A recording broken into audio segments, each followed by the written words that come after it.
eu falei aqui sobre a desimportância de se ter uma carteira de trabalho, né? Então eu vou falar agora a minha experiência pessoal com a carteira de trabalho.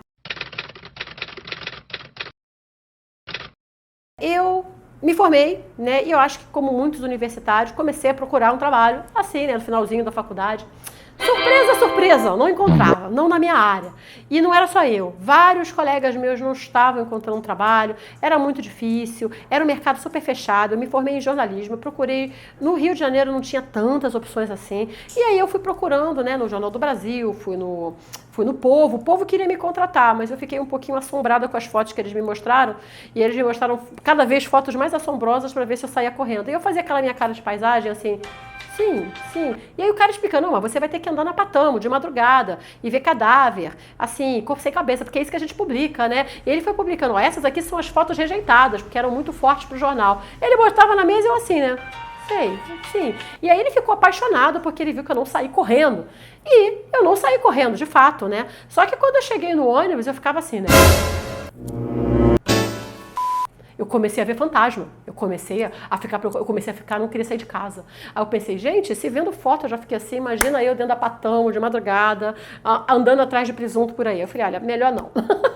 Tá, então eu acabei não fazendo isso e eu já era modelo na época e as agências continuaram me chamando. Dessa vez eu tinha mais disponibilidade de tempo, porque aí eu não tinha faculdade e tudo mais, e eu tinha carteira para essas agências, tá? Essa era uma outra época. Acho que o tipo de trabalho que eu fazia nessa época hoje talvez não exista mais, eu não sei, tá? Mas era uma época que eu ganhava muito bem mesmo. Por quê? Porque eu acho que na época o governo dava um incentivo para a publicidade. Então as empresas, tipo a Lei Rouanet, então as empresas ao invés delas pagarem imposto, elas pegavam uma parte do imposto e investiam na própria publicidade para poder, sei lá, girar o mercado, né? Foi uma coisa ótima, girou realmente o mercado e para mim foi muito bom, porque eu tinha bons trabalhos. Só que na minha carteira eu começava a perceber que, vamos dizer que eu ganhasse R$3.500, mais ou menos, por um trabalho de 15 dias. Era mais ou menos o mesmo que eu ganhava. Eu ia olhar na minha carteira e na verdade eu estava ganhando 8 mil. Eu falei, peraí. Para onde foi esse dinheiro todo? Aí era desconta isso, desconta aquilo outro e desconta, é claro, a parte da agência, né? Então eles ficavam com, sei lá, mais da metade do dinheiro eu perdia porque ficava nesses descontos, né? Eu comecei a ficar assim meio assim, poxa, por que isso, né? Só que quando eu terminava o contrato, eu recebia a rescisão, né? Porque esses contratos eram de 3 meses, no máximo, às vezes 15 dias, às vezes no final de semana. Era sempre de pouquinho tempo mesmo, porque eu também não tinha saco de ficar muito tempo no mesmo trabalho. E aí, no final, eu recebia muito. Por quê? Porque eles eram obrigados a pagar todos os direitos, né? O fundo de garantia, aposentadoria, de uma vez só, né? Referente àquele período, né, que eu trabalhei. Aquilo era muito bom, mas eu comecei a olhar para a carteira e olhar assim, poxa, essa coisinha aqui come dinheiro, hein? Até que eu comecei a ir para outros tipos de trabalho, como a parte de desenho, eu fui para a Scala, né, que contratava serviço, mas não assinava carteira, e a gente começou a fazer esse serviço sem pagar nada para o governo, digamos assim. Era sem carteira, era uma coisa assim, olha, eu faço uma revista de anjo, e a Scala falava, beleza, eu te pago tanto. E esse era o acordo. Era um acordo de cavalheiros, não tinha contrato, a gente começou a correr à frente, aí eu prossegui com revistas de anjo, comecei a fazer revista de simpatia, revista de sonhos, entrei na Wicca, fiz várias revistas, tinha época que eu fazia tipo 4 revistas por mês, fiz revista de dança do ventre, fiz revista de artesanato, nossa, eu fiz tanto, o Renato fazia revista de piada assim, nossa, todas as revistas de piada, acho que 90% era do Renato que estava na banca. Fizemos revista de séries, nada disso tinha uma carteira assinada. Então, eu aprendi, ou tive que aprender, a separar, administrar esse dinheiro para me dar o que a carteira tecnicamente deveria me dar e eu não estava recebendo porque eu não estava assinando. Então, eu tinha que pensar numa previdência, eu separava um dinheiro para a previdência, fazer uma previdência privada na Caixa Econômica, que era mais segura e tudo mais. Eu comecei também a ter o meu plano de saúde, né, para poder... Eu viajava muito, se acontecesse alguma coisa, tinha que ter um plano de saúde. Investir não era a minha praia, eu nunca fui muito boa, assim, não tinha interesse em investimento. Mas aquela parte de entender que aquele dinheiro que eu estava recebendo era tudo que eu tinha, porque eu não ia receber mais nada por não ter carteira assinada, aquilo fez muito parte da minha vida desde o começo. Então eu aprendi a me programar para isso muito cedo. Eu aprendi a não contar com 13º. Eu sabia que eu tinha que pagar para a minha contadora, por exemplo, mas eu sabia que eu não ia receber. Então eu tinha que entender isso como parte do meu trabalho de autônomo. Enfim, aqui estou eu, não morri, não tive meus altos e baixos, tá? Isso aí você, com certeza, se me conhece, você sabe, né?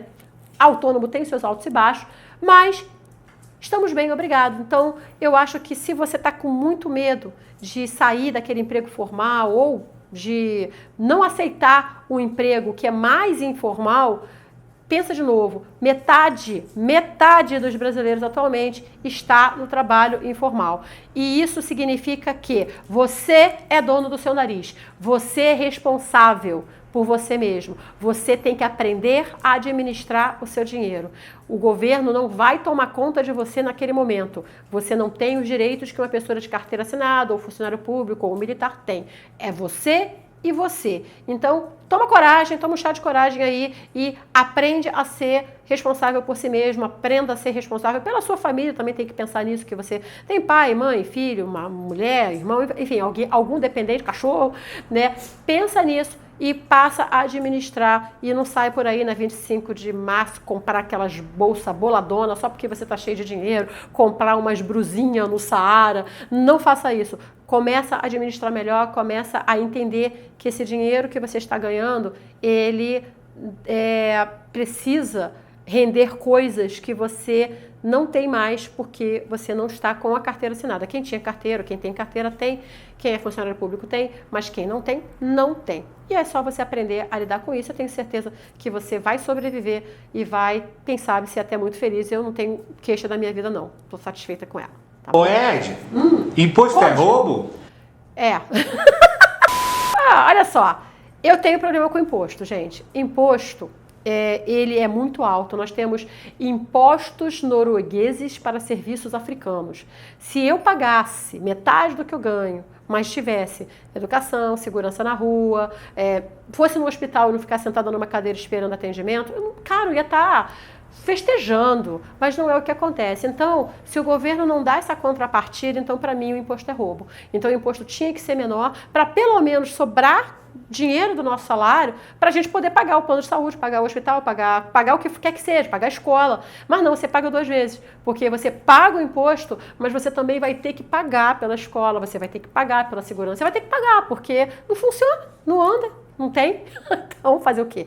Então, para mim, o imposto é uma coisa que tem que ser revista com muita urgência e isso é uma situação bem complicada, porque a gente precisa sim de imposto, porque o país tem que crescer com isso, é um país grande, é um país caro, mas tem que resolver esse problema de corruptismo que a gente tem em todas as escalas da sociedade e isso inclui o cidadão brasileiro, tá? E não é só, política é ladrão, não. O cidadão brasileiro também já está contaminado pelo corruptismo na hora em que ele acha que dar o seu jeitinho para pagar menos e seja lá o que for, é a única maneira de se viver. Então, enquanto a gente não resolver esse problema, isso é um problema de base que vem da educação, é complicado. Gosto de levar vantagem em tudo, certo?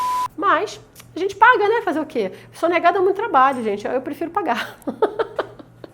Mas aí é isso. Espero que vocês tenham gostado, espero que tenha ajudado em alguma coisa e um super beijo para você, uma grande semana. A gente se vê no próximo vídeo. Não esquece de deixar o seu curtir, compartilhar esse vídeo, quem sabe se inscrever, tocar a sinetinha, tá? E a gente se encontra na próxima.